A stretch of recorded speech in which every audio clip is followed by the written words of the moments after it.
प्रिय मित्रों, हम आपको प्रत्येक दिन श्रीमद् भागवत की कथा सुनाते हैं।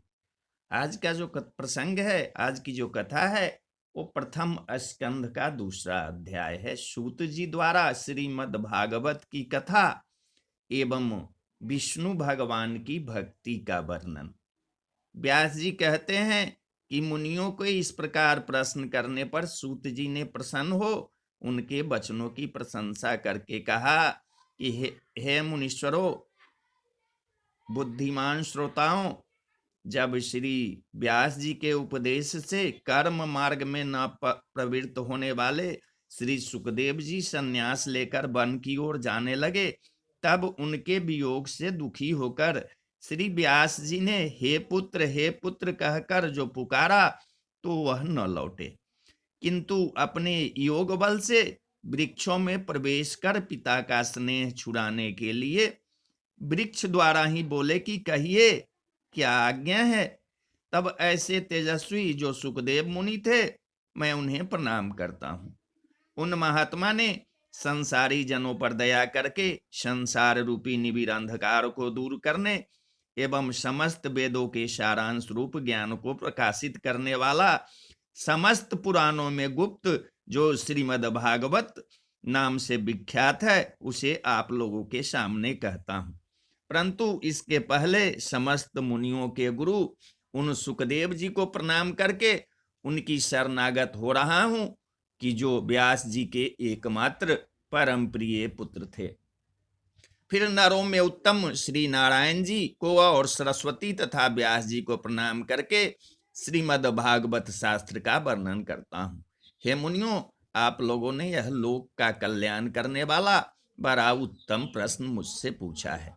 श्री कृष्ण जी के इस संबंध में किया हुआ यह प्रश्न चित्त को प्रसन्न करने वाला और विष्णु भगवान में भक्ति उत्पन्न करने वाला है। जो इस प्रकार से श्री विष्णु भगवान में भक्ति करता है, वह शीघ्र ही वैराग को उत्पन्न कर उपनिषद आदि के ज्ञान प्राप्त कर लेता है।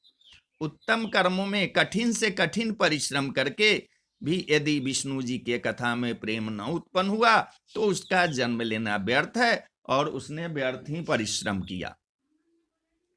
धर्म के फल को अर्थ मानना अनुचित है, क्योंकि धर्म उत्तम है और अर्थ निकृष्ट इंद्रियों का प्रसन्न होना काम का फल नहीं है। किंतु जितने से जीविका चल सके उतने ही फल को अपने काम का फल जानना चाहिए। जीवन का उत्तम फल यही है कि मनुष्य तत्ववेता होवे। अद्वैत ज्ञान को ही तत्वज्ञानी लोग तत्व कहते हैं और उसी को उपनिषदों में ब्रह्म कहा गया है।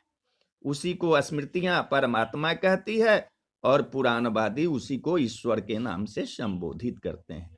परंतु जो श्रद्धालु मुनिजन हैं, वे अपने वेदांतादिक श्रवण ज्ञान की प्राप्ति से ज्ञान और वैराग्य सहित भक्तिवश उसी तत्व में अर्थात समस्त पदार्थों में एक परमात्मा का ही मान करते हैं।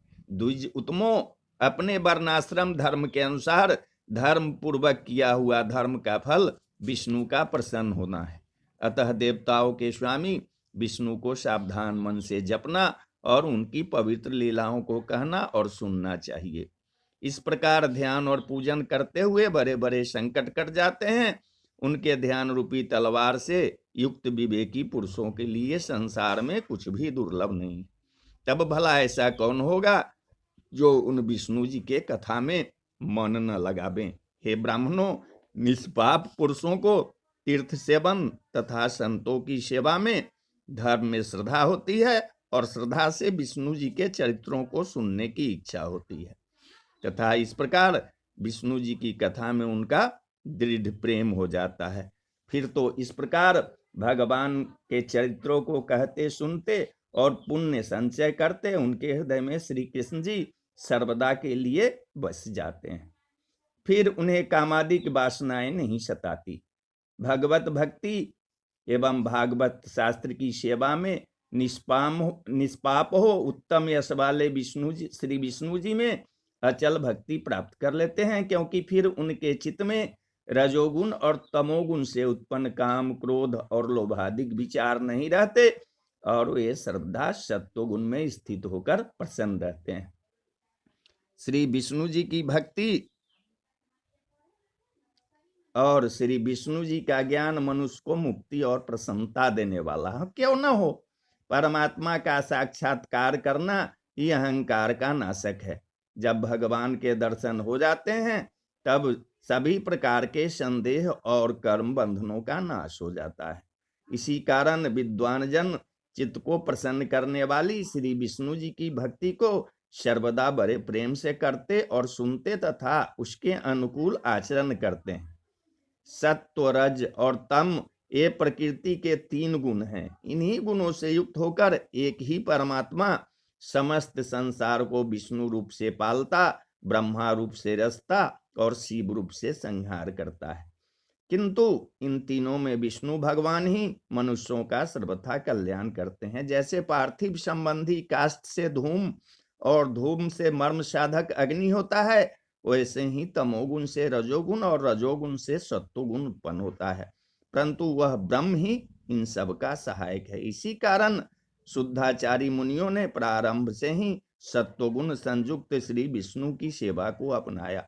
आज भी जो विष्णु जी के भक्त तथा उन भक्तों के भी जो भक्त और अनुयायी हैं वे बड़े आनंदित हैं।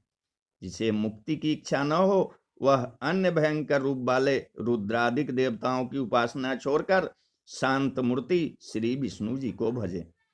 परंतु जो मोक्ष के प्रेमी नहीं हैं वे रजोगुनी और तमोगुनी ऐश्वर्य और संतान के इच्छुक मनुष्य अन्यान्य पितर, भूत और शिवादिक देवताओं की पूजा करते हैं, किंतु वे विष्णु जी की ही आराधना को श्रेष्ठ बताते हैं तथा इस नियम से भी और यज्ञादिक जितने भी कर्म कांड होते हैं वास्तव में वे विष्णु जी को ही बोध कराते हैं। धर्म शास्त्रों की गति, ज्ञान और स्वर्गादिक फल विष्णु की आराधना के द्योतक हैं, क्योंकि पूर्व काल में सबसे पहले श्री विष्णु जी ने ही अपनी गुणवती माया के बल से इस संसार की रचना की थी। वे विष्णु स्वयं निर्गुण हैं, परंतु वे अपनी बढ़ी हुई चैतन्य शक्ति और योग माया से उत्पन्न गुणों में प्रवेश कर जाने से सगुण के समान जान पड़ते हैं। जैसे एक ही अग्नि अनेक काष्ठों में होने से अनेक भांति की जान पड़ती है, वैसे ही ईश्वर अनेक प्राणियों में होने से अनेक प्रकार का मालूम होता है। इसी प्रकार ये विष्णु जी अपने बनाए हुए प्राणियों में प्रवेश कर सूक्ष्म भूत इंद्रियों और मन आदि गुणमयी भावों से उनके गुण अर्थात शब्द, स्पर्श, रूप, रस तथा गंधादिकों का भोग करते हैं। ये विष्णु जी अपनी योग माया से लीला हेतु अपने अनुरागियों को सुख देने के हेतु देवता, पशु, पक्षी और मनुष्य आदि को में अवतार लेते हैं। तो बोलिए जय श्री हरि विष्णु, जय श्री